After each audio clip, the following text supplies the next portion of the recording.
Hey everybody, this is Ryan. We're going to go over the chorus for Rolling in the Deep. It sounds like this.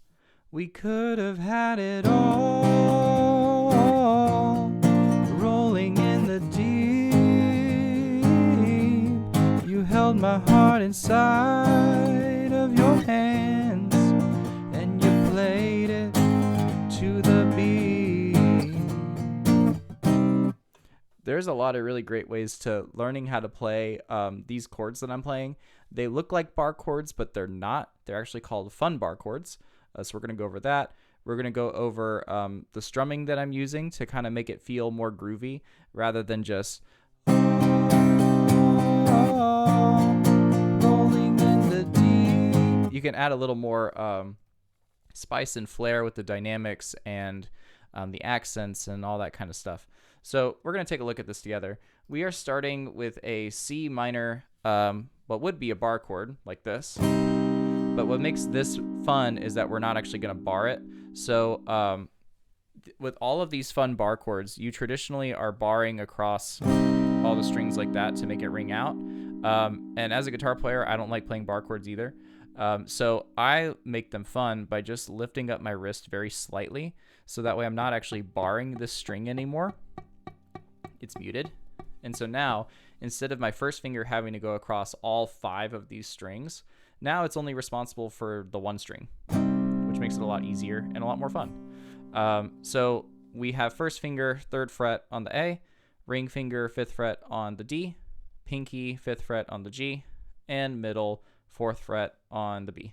And it should sound something like this. If your strings are a little buzzy, that's all right.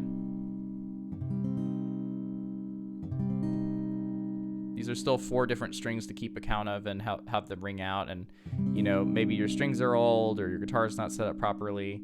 So if they buzz, you know, don't judge yourself for that. And then I'm muting the low E string by also lightly touching it with my first finger. So that's our C minor power chord. Now, what's really great about this shape is that we're going to take this exact same shape, just like we did with our power chords, but now we're going to go up a set of strings, and then we're going to move to the right 3 frets over. And this goes back to our B flat fun bar chord. So it should be like 6, 8, 8, and 7.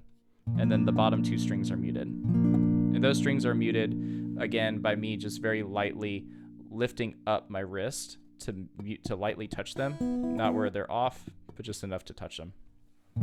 So that's a B flat fun bar chord. Then we are going to take this shape and move it down 2 frets to play our A flat fun bar chord. It should sound like that. Then in the very last bar, we have A flat and B flat. So we have A flat going back up to B flat.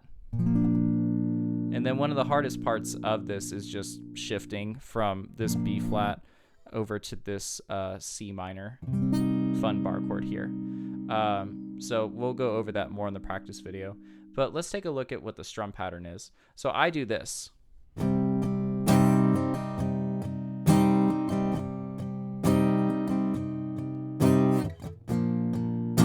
So in that first bar, we have the C minor, and it goes 1 and as I do the 1 and, I'm not going across all the strings, really. At least I'm not trying to. It's really on the 2 that I'm like putting some oomph into it. So it's like 1 and 2. Try that with me. 1 and 2. One more time.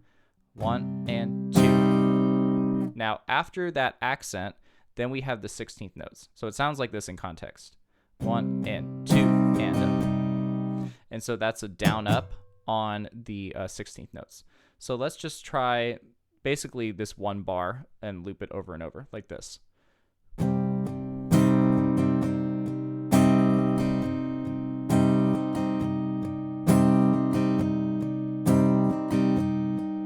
And you can see that after the, I'm also doing an accent on the up too. So.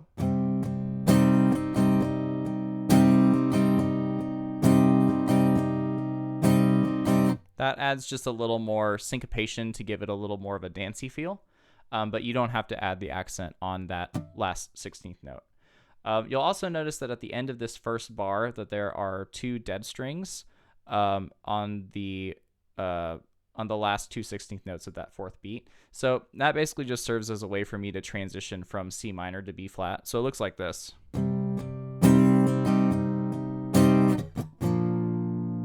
Like that. So let's try that transition, but let's do it very slow, like here we go.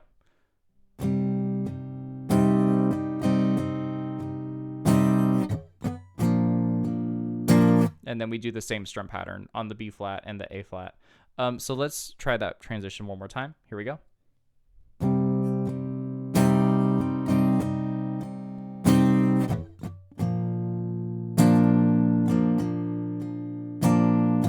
And then you would also switch to the A flat there too, and do basically the same strum pattern. You can see that and that B flat, those two dead strings aren't there. That's just because if you want to, you can transition and like that. But you certainly don't have to. You can do the dead strings too there if you want, or you can use the muscly muscles and slide all 4 of these strings down 2 frets. So let's try this entire chord progression before we wrap up. Very slow, like here we go. To B flat. To A flat. That time I did an anticipation.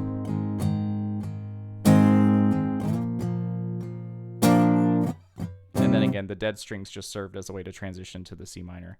So this was the tutorial for the pre-chorus of Rolling in the Deep. I will see y'all in the practice video.